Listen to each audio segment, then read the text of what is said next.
Hi friends, welcome to my channel. Aase ಧಾರಾವಾಹಿ ಸಂಚಿಕೆಯಲ್ಲಿ ಏನಾಗುತ್ತೆ ಅಂತ ಹೇಳಿ ತಿಳಿದುಕೊಳ್ಳೋಣ ಬನ್ನಿ. ಈ ಕಡೆ ಮನೋಜು ತನ್ನ ಶೋರೂಮ್ನ ವಸ್ತುಗಳನ್ನು ಕಡಿಮೆ ಬೆಲೆಗೆ ಮಾರುತ್ತಿರುವ ರಾಜ ಮತ್ತು ರಾಣಿಯನ್ನು ಹಿಡಿಯಲು ಪ್ಲ್ಯಾನ್ ಮಾಡ್ತಾನೆ. ಇಲ್ಲಿ ಪಾರ್ಕ್ ಫ್ರೆಂಡ್ ಕೊಟ್ಟ ಐಡಿಯಾದಂತೆ ಕೈಗೆ ಮಲ್ಲಿಗೆ ಹೂವು ಸುತ್ತಿಕೊಂಡು ದೊಡ್ಡ ರೊಮ್ಯಾಂಟಿಕ್ ಹೀರೋ ಥರ ರಾಣಿ ಮನೆಗೆ ನುಗ್ತಾನೆ. ರಾಣಿ ಒಬ್ಬಳೇ ಇರುವುದನ್ನು ಕಂಡು ಅವಳನ್ನು ಬ್ಲ್ಯಾಕ್ ಮೇಲ್ ಮಾಡಲು ಹೋದ ಮನೋಜನಿಗೆ ಉಲ್ಟಾ ಹೊಡೆತ ಬೀಳುತ್ತದೆ. ರಾಣಿ ಜೋರಾಗಿ ಕಿರುಚಾಡಿ ಅಕ್ಕಪಕ್ಕದವರನ್ನು ಕರೆಯುತ್ತಾಳೆ.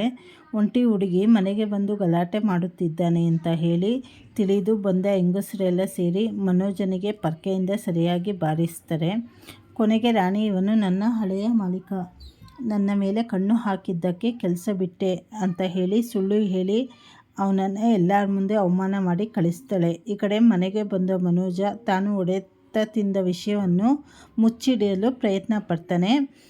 ಆಗ ಮನೆಯವರೆಲ್ಲ ಕೇಳಿದ್ದಕ್ಕೆ ಡೀಲರ್ ಮನೆಗೆ ಹೋಗಿದ್ದಾಗ ಒಬ್ಬ ರೌಡಿ ಹೆಣ್ಣು ಮಗಳ ಮೇಲೆ ಹಲ್ಲೆ ಮಾಡಲು ಬಂದಿದ್ದ, ನಾನು ಅವನನ್ನು ಹೊಡೆದು ಓಡಿಸಿ ಅವಳನ್ನು ಕಾಪಾಡಿದೆ ಅಂತ ಹೇಳಿ ಈ ಕಡೆ ಮನೆಯವ್ರ ಹತ್ರ ಎಲ್ಲ ಸುಳ್ಳು ಕಥೆಯನ್ನು ಕಟ್ತಾನೆ. ಅದಕ್ಕೆ ಶಾಂತಿ ಅದನ್ನು ನಂಬಿಟ್ಟು ಮಗನನ್ನು ಹೊಗಳಿದರೆ, ಈ ಕಡೆ ಸೂರ್ಯ ಮತ್ತು ರವಿಗೆ ಮಾತ್ರ ಮನೋಜನ ಅವತಾರ ನೋಡಿ ನಕ್ಕು ಸುಮ್ಮನಾಗ್ತಾರೆ. ನಂತರ ರೋಹಿಣಿ ಹತ್ತಿರ ಮನೋಜ ಸತ್ಯ ಹೇಳಿದಾಗ ಅವಳು ಅವನಿಗೆ ಗಂಡಸರ ಹತ್ತಿರ ಹೋಗಲಿ, ಹೆಂಗಸರ ಹತ್ತಿರ ಪೊರಕೆ ಇಟ್ಟು ತಿಂದು ಬಂದಿದ್ದೀರಲ್ಲ, ನಾಚಿಕೆ ಹಾಕಬೇಕು ಅಂತ ಹೇಳಿ ಬೈದು, ಈ ಕಡೆ ನೀವು ಗಂಡನಾಗಿ ಹೋಗಿ ಗಂಡಸಾಗಿ ಆ ಹೆಂಗಸ ಹತ್ರ ಪೊರಕೆ ಪೂಜೆ ಮಾಡ್ಕೊಂಬಂದಿದ್ದೀರಲ್ಲ ಅಂತ ಹೇಳಿ ಚೆನ್ನಾಗಿ ಬೈತಾಳೆ.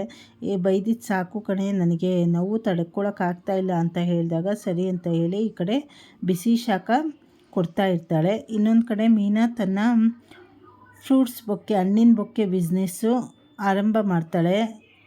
ಯೋಗ ಕ್ಲಾಸ್ನಲ್ಲಿ ಕಸ್ತೂರಿಯವರ ಹುಟ್ಟುಹಬ್ಬಕ್ಕಾಗಿ ಕಾಶಿನಾಥ್ ಅವರು ಮೀನಾಳ ಹತ್ತಿರವೇ ಫ್ರೂಟ್ಸ್ ಬೊಕ್ಕೆ ಆರ್ಡರ್ ಮಾಡಿ ತರಿಸ್ತಾರೆ. ಹೂವಿನ ಬೊಕ್ಕೆಗಿಂತ ಹಣ್ಣಿನ ಬೊಕ್ಕೆ ಆರೋಗ್ಯಕ್ಕೆ ಒಳ್ಳೆಯದು ಎಂಬ ಹೊಸ ಕಾನ್ಸೆಪ್ಟ್ ಎಲ್ಲರಿಗೂ ಇಷ್ಟವಾಗುತ್ತದೆ. ಈ ಕಡೆ ಕಸ್ತೂರಿ ಮತ್ತು ಕಾಶಿನಾಥ್ ಅವರ ಸ್ನೇಹ ಬೆಳೆಯುತ್ತಿರುವುದನ್ನು ಕಂಡು ಶಾಂತಿ ಅಸೂಯೆ ಪಡ್ತಾರೆ ಮತ್ತು ಮೀನಾ ಬಿಸ್ನೆಸ್ ಐಡಿಯಾ ಸಹಿಸದೆ ಮುಖ ತಿರುಗಿಸ್ತಾರೆ. ಈ ಕಡೆ ಕಸ್ತೂರಿ ಮತ್ತು ಕಾಶಿನಾಥ್ ದೂರವಿರಬೇಕು ಅಂತ ಹೇಳಿ ಶಾಂತಿ ಎಚ್ಚರಿಕೆ ನೀಡಬೇಕು ಅಂತ ಹೇಳಿ ಅಂದ್ಕೊತಾಳೆ.